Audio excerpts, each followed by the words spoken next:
This first talk is entitled The Orthodox Christian in Public Discourse: Racism, Bullying, Intolerance, and the Media. Our popular media culture isn't generally interested in sin. Sin is sort of a bad word. It's almost a sin to talk about sin. But if there are any real sins these days in the media, they are things like bullying, racism, and intolerance. If we track the news closely, these are the great injustices of our day, and they are on the rise. Speaking out against them, working to address them, passing related legislation, sharing political meme photos on social media, these are the works of righteousness of the modern era. Doing these things shows that you care, that you are not some kind of barbarian, that you are among the civilized who get it in society. There is no doubt that these are the things the media likes to talk about. It seems that every couple of weeks we hear about some young person who has committed suicide after being bullied, usually on the internet. And there are certainly cases where bullying becomes outright violence. Perhaps the most famous of these is Matthew Shepard, who in 1998 was tortured and murdered near Laramie, Wyoming. At the time, it was said that his attackers did what they did because they hated gay people. And racism is perhaps the cardinal sin of the political class. You can end a political career if you can suggest loudly enough that someone has said something racist. Some stupid remark about people a different color from you can put you out of office, yet adultery often cannot. But is making a racist comment worse than cheating on your spouse? Why is one sin unforgivable by the media and yet the other is not? Or consider an even otherwise innocuous celebrity like Southern cuisine chef Paula Deen, who is quoted as using a racially charged epithet decades ago. When the change came to light, she suddenly found advertisers abandoning her and a massive controversy erupting in the media.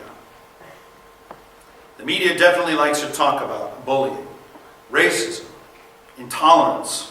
They like to talk about people being offended, and they can get results too. Although Paula Deen is still cooking and still selling cookbooks and appearing on television, people will always remember her N-word problem.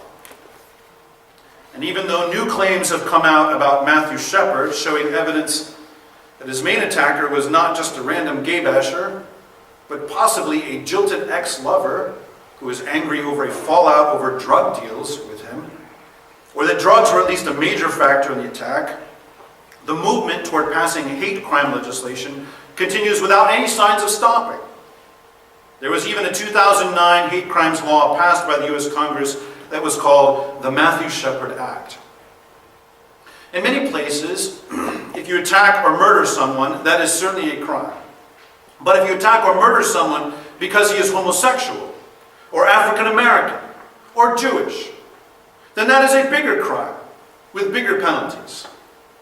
Certain motives for crime have now been elevated almost to crimes in themselves, or these things that make a crime worse, while more run-of-the-mill motives, like adultery or revenge, may be used to prove that a crime happened, but do not make the penalty any more serious. Hating someone because he is black is legally worse than hating someone because he slept with your girlfriend, even if both kinds of hatred result in the same act of violence. As Christians, it's something of a no-brainer for us that racism is bad, that bullying is bad, that hatred is bad. These things are all sins, no matter what your motivation for them is. But popular culture seems to be obsessed with these particular sins without hardly any attention to other ones. Now, although these things are bad, there is actually every reason to believe that they are not on the rise. In fact, bullying in schools is actually declining. For instance, from 1995 to 2009, the number of kids in schools who said they felt afraid of attack or harm at school dropped from 12% to 4%.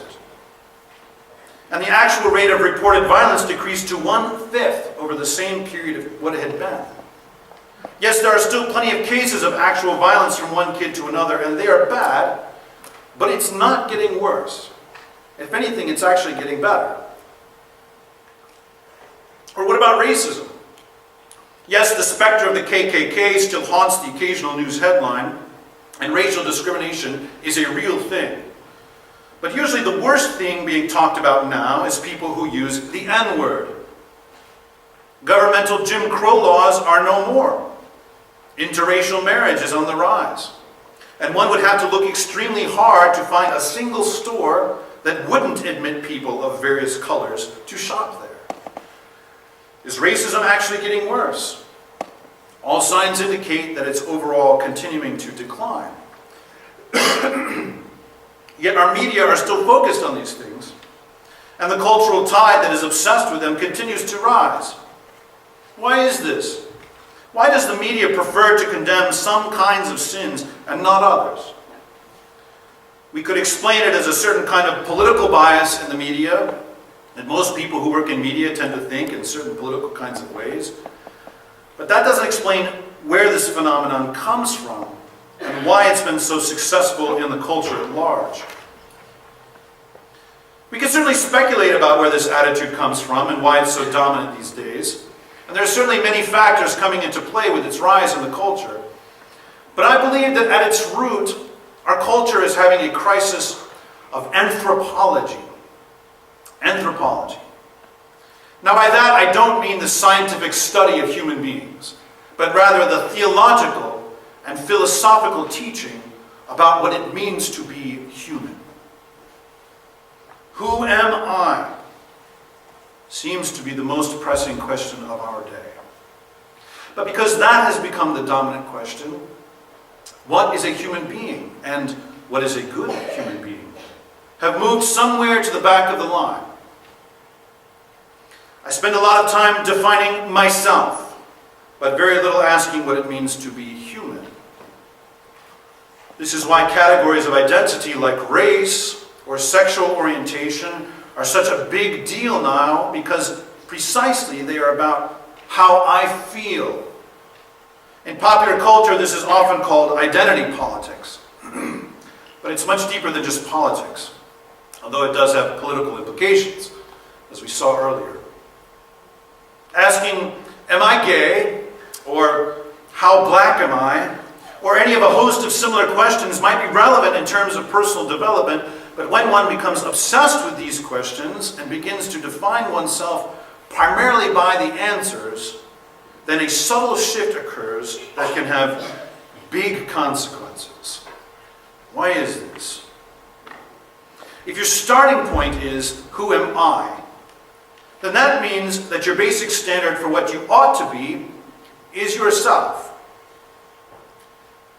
Platitudes like, be the best you that you can be, or be all you can be, feed into this mentality.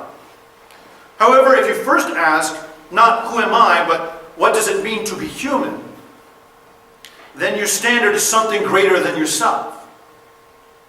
When your first question is not about yourself, but about a reality bigger than yourself, then that means there is something you are accountable to, something you have to live up to. But if you first engage in the identity culture of our time, then you make yourself the standard. This might seem counterintuitive, of course. If everything is about race or sexual orientation, then one might say, well, these things are bigger than me. But underneath, those issues are really more about how I want to be seen and treated, or about what I want to do. It's again about me. They're not really about what my duties to a higher standard are. What exacerbates this for us is that because modern culture has become disconnected from traditional Christian theology, there's a lot of confusion over what human beings are. So part of what's going on in this anthropological crisis is that we don't know what we are. And so we go around trying to find ways to define ourselves. I'm not sure what it means to be human, maybe because I'm not even asking, and I'm definitely not sure what it means to be me, So I'm going to ask what it means to belong to some particular group, whether it's based on sexual preference or race or ethnicity or culture, etc. We can even see this in a milder form with people who are fans of particular things. You can be a cheesehead if you support the Green Bay Packers, a Trekkie if you like Star Trek, etc. These things almost function like religion for some people. At the root of these behaviors is the desire to be defined. We want to know who we are, and people often will take on elaborate identities to find someone to be. It may potentially be relatively harmless, as in dressing up as a Klingon for a Star Trek convention, or it may be deeply destructive, as in becoming immersed in illicit drug culture. But taken to the extremes, the pursuit of self-definition turns us into something other than what God created us to be. We define ourselves by things that are not God's design. And because that's not how God made us, then it makes us into distortions of human beings and not fully what we could be. We become labels, not persons. So in this kind of cultural atmosphere, we arrive at the problems of bullying, racism, sexism, intolerance, etc., etc. All of these feelings and behaviors are fundamentally just another manifestation of the pursuit of the definition of people by group identities rather than as persons whom God made. So instead of asking myself what group I belong to, I ask what group you belong to, not what it means to be human. This existential crisis has been coming for a long time. In his most famous play, No Exit, playwright Jean-Paul Sartre in 1944 famously describes a group of people who have arrived in hell. There are no demons torturing the wicked or flames burning the evil. Rather, it's just a group of people in a room, and they can't leave. They just have to sit there with each other for all eternity. They bicker and they argue, but there is no escape, no exit. In the end, the conclusion is summed up in one line: hell is other people. For Sartre, it's not just that his characters hate being with those other people, although they do, but that there is the painful reality of what he elsewhere calls the look. The look. That other people can actually see you as an object. And you can become aware of yourself being objectified. Modern culture plays out the look on numerous levels. We are constantly being objectified by one another, constantly turned into a mere member of a group, a product, a piece of data, a number, a consumer. And it's when we do that we become capable of things like racism. If someone acts on the basis of racism, he's not looking at the other as a person. He is looking at him as an object, as merely part of a group. And when he does that, he probably also feels that that group is impinging on his own life. He probably feels that he is receiving Sartre's the look from that other person, that he is himself being objectified. That other group, whether it is a racial group, a sexual orientation, an economic class, etc., that group represents the other to him. They are not him, not his own kind, not his own group. Because he has defined himself in terms of categories, he can easily define others that way. And because it is his own category that he identifies with and where he experiences all the reality and fullness of life, he can treat people belonging to another category as something less than human. They can't really have the kind of life that he does. In modern culture, the other is a problem. Mind you, this is not a new problem. We can find numerous examples of this problem from the past, as when Shakespeare's Shylock in The Merchant of Venice pleads for the recognition of the humanity of himself and his fellow Jews, saying, "If you prick us, do we not bleed? If you tickle us, do we not laugh? If you poison us, do we not die? And if you wrong us, shall we not revenge?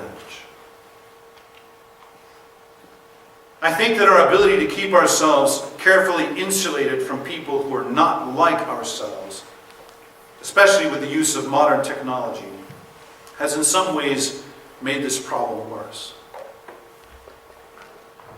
People have always been afraid of or nasty towards those who are different from them.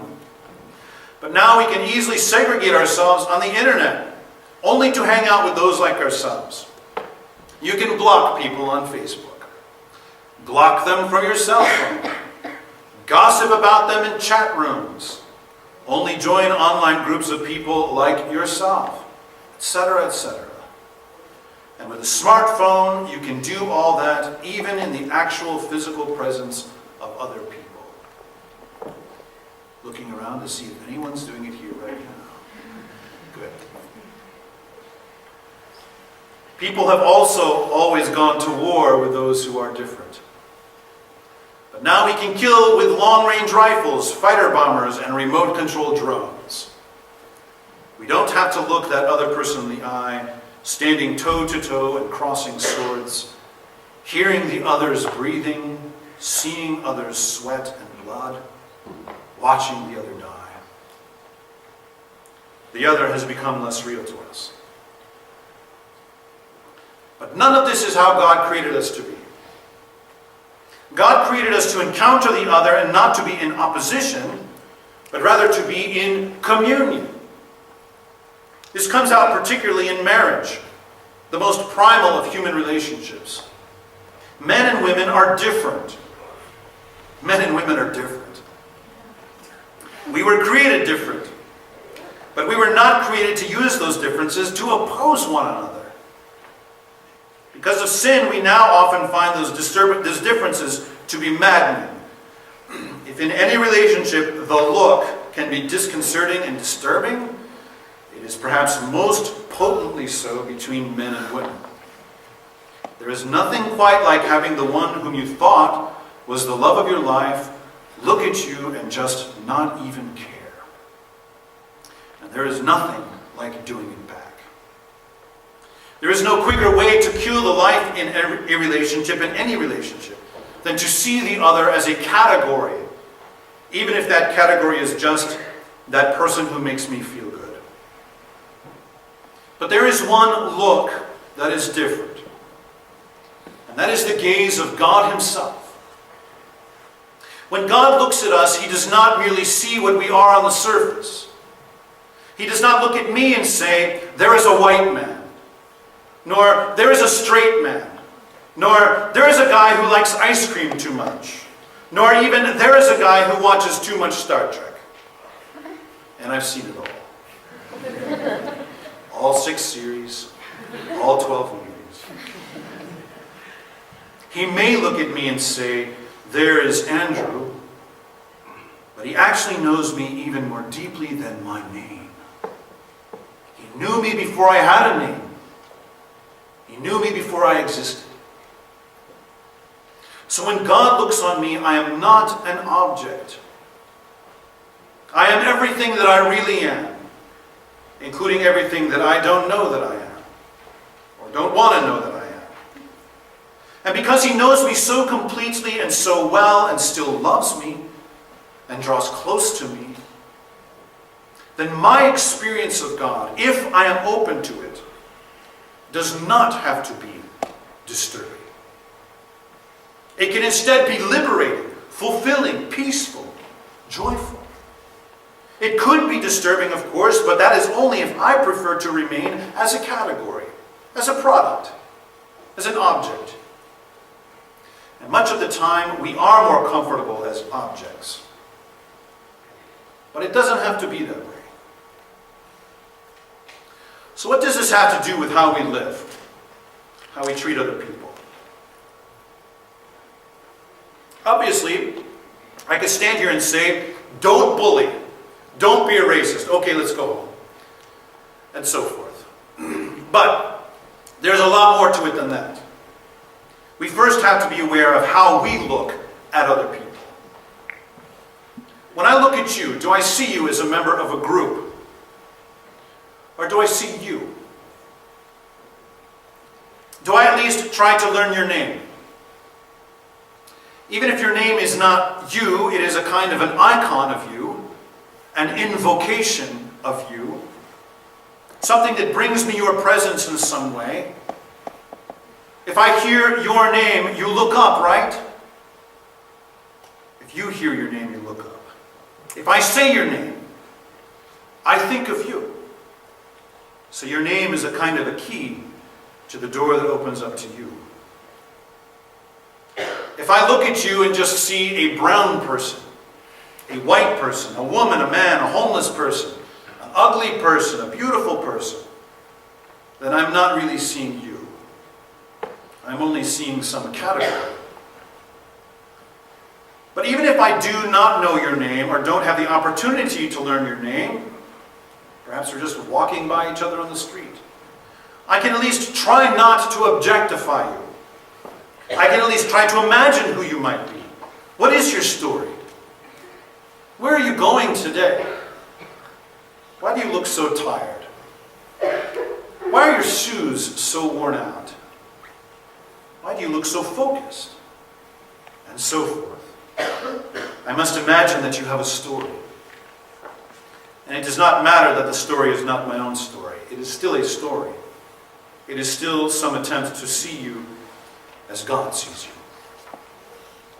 And when I begin to see you that way, it is harder to think of you as an object. And if I have the opportunity actually to meet you, then I can have the possibility to have communion with you. And I'm using communion here in a broader sense than just the Holy Communion we receive in church. But that, of course, can be included in this. Communion is the possibility for two or more persons who are the other to one another, having a connection between them, a mutual sharing of themselves. This is the opposite of Sartre's the look that objectifies the other person. This is a sharing in which both people are the subject, the ones acting, the ones both giving and receiving. Communion is something that is greater than either person alone. And here's what is even more beautiful. Communion actually changes both people and makes them something more than they were. Communion can be between me and God, me and you, and all of us together. Communion binds us as one, and we gain from the sharing. Now, I may be walking out in the world and see someone and think, well, I do not want communion with him. And maybe I am not ready for it yet. But each person is of infinite worth, an infinite depth, of infinite possibility for holiness and potential for sanctity.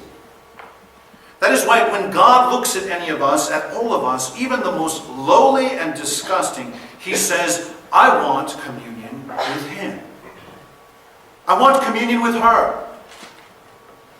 And He's working on it. And so should I, even if I don't feel like it. Especially if I don't feel like it. As Christians, we are called to communion. And that means that, of course, there can be no room within us for hatred of any kind, for objectification of any kind. Even if it's hatred or objectification based on someone else's sins. I have to remember that I, too, am a sinner. And if I do not wish to be known by my sin, then I cannot define someone else by his sin. He is suffering from temptation just like I am. If I'm a good Christian, I will believe that my temptations and sins are worse than someone else's, that I am the chief of sinners. The spirit of humility, putting myself last, is the key to bringing communion to others.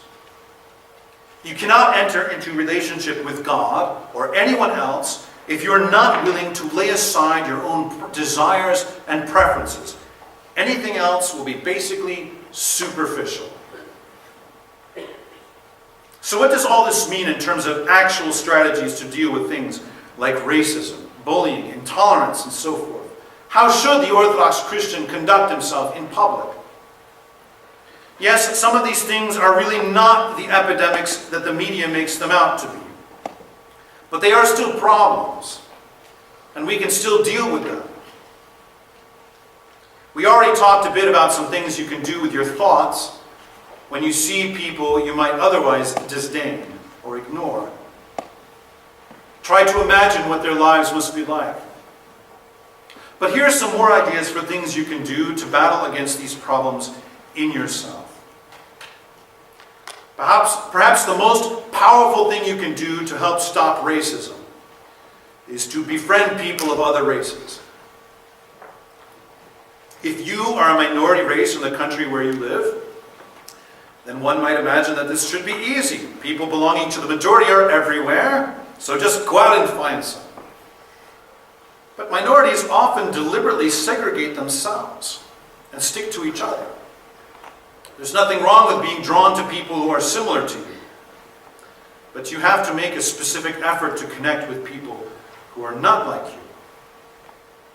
I've had the experience of living both in a place where most people are the same color I am, and also in a place where most people are not the same color that I am. I lived for 5 years on the island of Guam when I was 10 years old. Most people there do not look like me. My feelings of anxiety about people of different colors and races, and perhaps even their feelings like that toward me, were significantly altered the more work I did on connecting with people who didn't look like me. And I didn't wait for them to start it. For bullying, I recommend essentially the same thing. You may not particularly want to befriend someone who's getting bullied. You might feel the same about them that the bullies do. But you may also discover a rather interesting person if you take the time to connect. And you can also help prevent bullying from others by doing this. Someone who is alone is more likely to get picked on. There is safety in greater numbers. You can also defend people who are on the receiving end of racism and bullying. Most of the time, people who throw out such nastiness are not used to being resisted. You don't have to be mean about resisting them. Don't argue and get nasty, but you should still feel free to call them on it. Evil does not like being outed. I know that some of us may not really like the idea of going out of our way to connect with people who might stick out as misfits in one way or another. I know that doing so might seem fake, or might be reminiscent of some phony television special, or lesson in school about tolerance and multiculturalism, etc. I get that. I think a lot of those things are kind of fake feeling too. What leaves them coming up short, though, is not that it's a bad idea to try to connect with people you wouldn't otherwise connect with. Rather, it's that their goal in doing so is pretty flimsy. We should just try to get along, be nice, etc. Yeah? Well, why? Why? What if I don't feel like getting along? What if I don't feel like being nice? What if I like my insulated world where people are mostly like me, and I don't have to feel uncomfortable? If we're going to be serious about extending this sense of communion, of genuine love to everyone around us, including the undesirable, then we have to know why we are doing it. Knowing just that it's the right thing to do is usually not enough. So why should we do this? Why should we do what is quite frankly uncomfortable? Reaching out to the unloved and the marginalized. Just because God said so? Why would He say so? In the 25th chapter of the Gospel of Matthew, we learn why God would say so. From the lips of the God-man Himself, Jesus Christ. In verses 31 through 46, He tells of when He will return to earth in glory. And every one of us will be lined up in front of Him to be examined for what we did in this life. Those who have done good are called the sheep, placed on His right, while the wicked are the goats, placed at His left. Everyone will be judged on whether they gave food to the hungry, clothed the naked, visited the sick and imprisoned, and gave hospitality to the stranger. Those who did these things are the righteous, and those who did not do those things are the wicked. To all of them, though, he says that they were doing those things to him. When they feed someone, they are feeding Christ.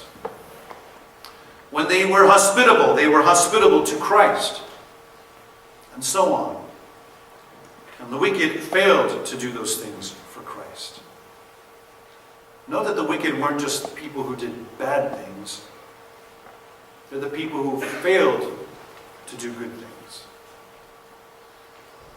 What this means is that if you care for the rejected by feeding their souls with your kindness, by clothing the nakedness of their rejection with your companionship, by being hospitable to their loneliness, by visiting them in their exile from the rest of the world, then you are doing those things for Christ.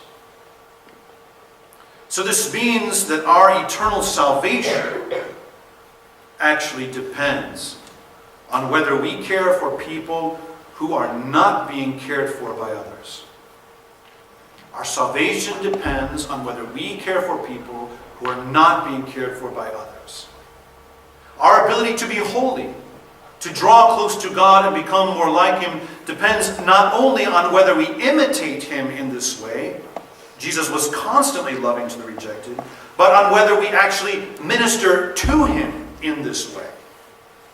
When you reach out to another human person, especially when that person is rejected by others, then you are reaching out to Christ.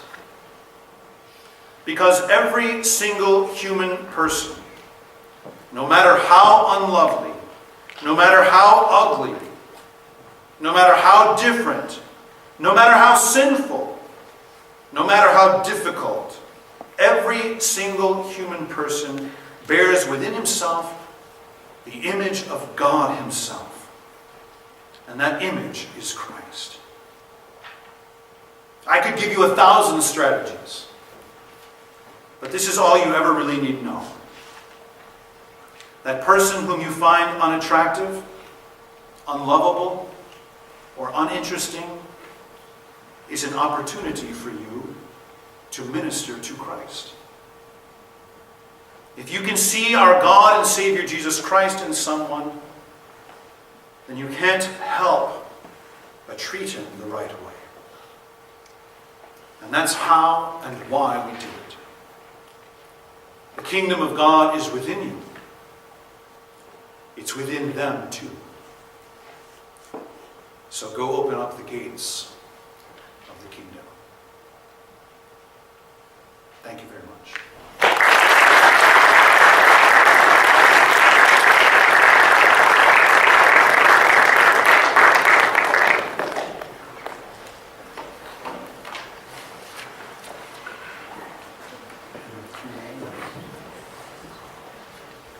We're doing questions or moving on to something else? Okay. I know that's kind of cerebral stuff, some of it, but I always hit you with the hard stuff in the morning when you're still kind of awake, and hopefully had some coffee or whatever, and we'll have the somewhat easier stuff later. Any questions or comments? Anything anyone would like to say? Usually silence means one of two things. Either it was all so brilliant that there's nothing left to be said, or it was all so obtuse and opaque you have no idea what I just said. Yes? I have a friend named Bob. Bob's really ugly. He's bullied a lot. So what is your advice to Bob, who is the recipient of bullying? Yeah, so if you're the recipient of bullying, what should you do? Bob taught me anything. I hope it would at least be Father Bob. Yeah, so sometimes we find ourselves in a situation where no one is doing what God would have them do to reach out to us, right? You ever been in that situation where you feel alone and you're basically just being mistreated and attacked? There's a couple things that you have to keep in mind if that's you. One is that, first you have to ask yourself, well, why am I being mistreated? Sometimes you're being mistreated because of your own sin. Right? Because of maybe the way that you're acting. And so first you should ask yourself, is there something I need to repent of? Now, it may also be the case that you're not being mistreated because of your own sin. Bob's problem apparently is that he is very ugly. Well, there's probably nothing he can do about that. Right? If you're just born that way, you're just born that way. It's true. You know, some people are gifted with being really good looking and some people just are not. And that's fine. So, what do you do when you're being picked on because of something that you have no control over? Whatever it might be. You know, maybe you're ugly, maybe you're a different color from everybody else. Believe it or not, when I lived on Guam, I was not picked on so much for being white as for being tall. Because the average Guamanian is about 5'5", 5'6". I'm 6'2". And so, you know, yeah, there it was not considered a good thing to be incredibly tall. I'm not that tall. It's true. So what do you do? Well, I think the key thing really is it's essentially the same as when you have to treat another person well, you have to see the worth that is within them that God has given to them. And when you're being treated badly, you have to remember that the praise or the disdain of other human beings doesn't matter. What matters is how God sees you. Many of the saints of the church have been rejected, right? Picked on, bullied, the target of injustice, hatred, murder, over and over and over again. Jesus tells us that this will occur. He said, if they hated me, they will hate you. So first you have to ask yourself, am I being picked on for reasons that I can change? And should I change those reasons? If I'm being picked on for being a Christian, I'm not going to change.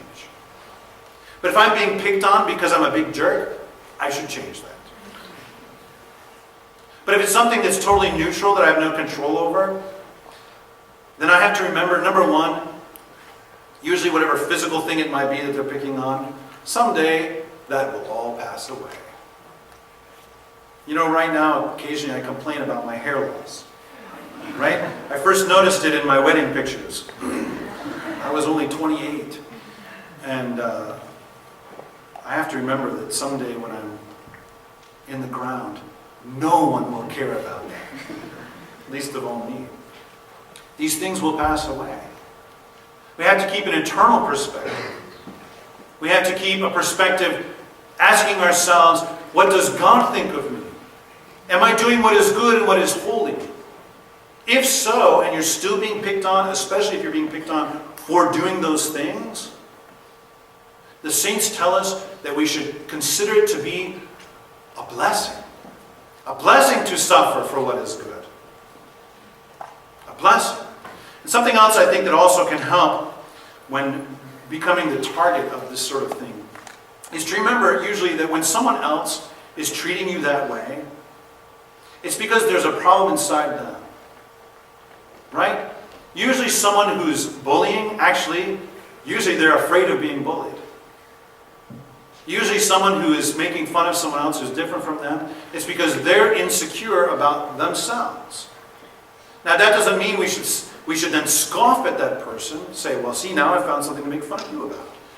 No, that's not what we should do. But rather we need to see them as someone who is one of God's children who is suffering.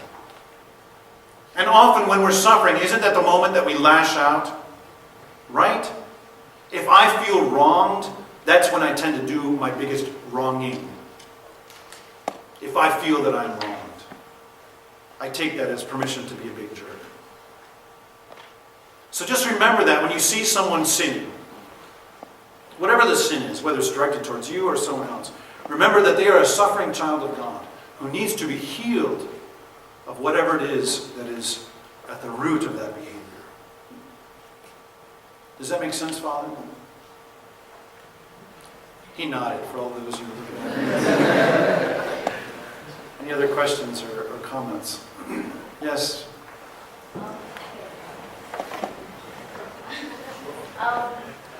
So I go to this place where there are a lot of homeless people or, beggars. And you know that majority of them are asking for money for not food or shelter, and it's not good things that they're using the money for. So should you still give them money because the poor, what do you do with that? Yeah, that's a good question. Well, first a couple of things. Number one, I need to give. I need to give. It's not just about filling someone else's need. It's about filling my need. I need to give. I sometimes tell this to people when we're in the midst of our stewardship campaign at my church. I'll say, even if our parish had $1 billion endowment that paid for all of our bills, I would still need to give my 10% to the church. For me, for my spiritual life. I still need to give to the poor. I need it for me, for my spiritual life. So that's the larger context in which I would consider this question. Now, if someone came up to me and said, could I please have $5 so that I can buy a beer and get drunk? Although it'd be kind of hard to get drunk on $5.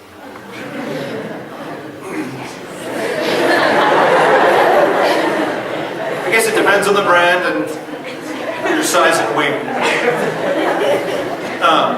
If someone said that to me, could I have money so I could go get drunk?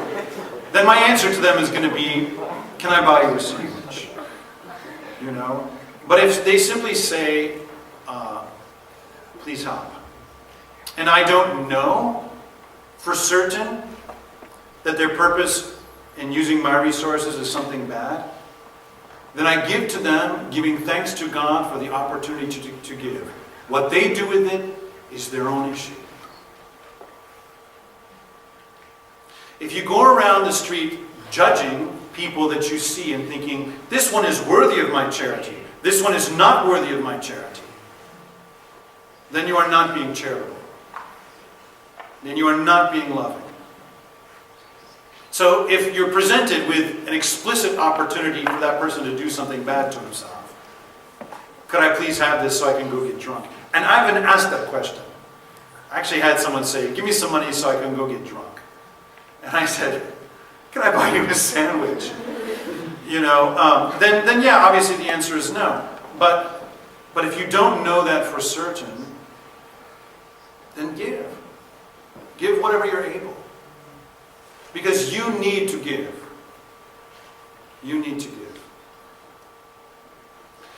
If you have an encounter with the same person over and over and over and over again, and you begin to learn more about the way that they live their life and the kinds of habits that they do and so forth, then that's an opportunity maybe to get more involved and to come up with better ways to help that person than maybe only giving them money. Does that make sense? The law of love says give whether they deserve it or not. Doesn't God love us? It says He died for us while we were yet sinners. He died for us while we were yet sinners. He didn't die for the grateful. He died for us while we were yet sinners. Think about that. Think about that. Any other questions or comments? Yes? If God already saw that racism was going to happen, why would He create different races? One could ask the same if He saw that sexism was going to happen. Why did He create two different sexes? I guess I missed that.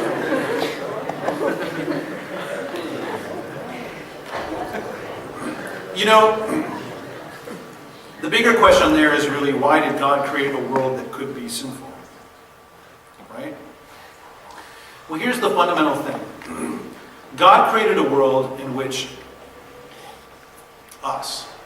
we, human beings, were given free will. It's a very daring thing on God's part to give us free will, right? Very daring. It's a huge risk. And God knew how it would turn out. He knew when He created Adam that he was going to sin. Adam's sin was no big surprise to God. He knew. So why did He create us anyway? Why did He give us this world in which there are so many opportunities for sin? It is fundamentally because of His love for us that He gave us free will. That is the only way that true love actually functions. If you say to someone, I love you, but you control everything they do, you don't love them. You don't love them. Love requires giving freedom to the other. Always. Racism is just one of the ways in which we abuse our freedom. You know, one of the things that happens because of the fall of Adam and Eve is that things that before that time were simply the beautiful variety that God created become opposed to each other. Male and female were created to be complementary, harmonious with each other. And yet we created opposition. All of these things were created to be in harmony with each other, and sin put them in opposition. So really, if we want God to create a world in which there is no possibility for opposition, then we also want God to create a world in which there is no difference, no variety, everything exactly the same.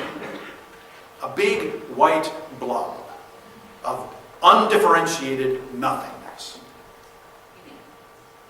But isn't that what exists, or should I say, doesn't exist, before the creation? There's nothing, and then there's everything. God did not create a world in which everything is the same. And I thank God for that. You can't be in communion with someone who's exactly like you. It would make no sense. I can tell you, if I met someone like me, he would drive me crazy. And I have met people that are sort of like me, and they drive me crazy. So, you know, I think that the beautiful variety of what we think of as race in the world, I think is an opportunity for the imagination of God to be expressed in so many ways. You know? So many ways. I married someone who is, I guess in some ways people would think that she's a different race. My wife is half Palestinian, right? So she, I guess, is sort of the product of an interracial marriage, certainly an intercultural marriage. And, you know, people from the Middle East are beautiful in a way that only people from the Middle East are. But I wouldn't say, well, only people from the Middle East are beautiful. People from the Indian subcontinent are beautiful in a way that people from nowhere else in the world are. And I like that. I like that there is all of this variety of beauty. You know? And I'm not just talking about physical beauty either. There's a cultural beauty as well. There's something much more than just what we think of as race. So, you know, I look at these kinds of differences as an opportunity. An opportunity. Yes, God knew there would be racism. God knew there would be sexism. God knew that the strong would dominate the weak. God knew that all of these beautiful differences that He made would be used in opposition. One of the things that St. Maximus the Confessor says, I saw a quote from him up on the screen earlier. It wasn't this one, but one of the things that he says is that part of what it means for us to be saved, and part of what it means for the cosmos to be redeemed and saved by God, is that all these things that were in opposition are coming back together into harmony. And that's why church, by the way, is always not me and God. It's us. It's always about harmony coming together. Does that make sense? Good question.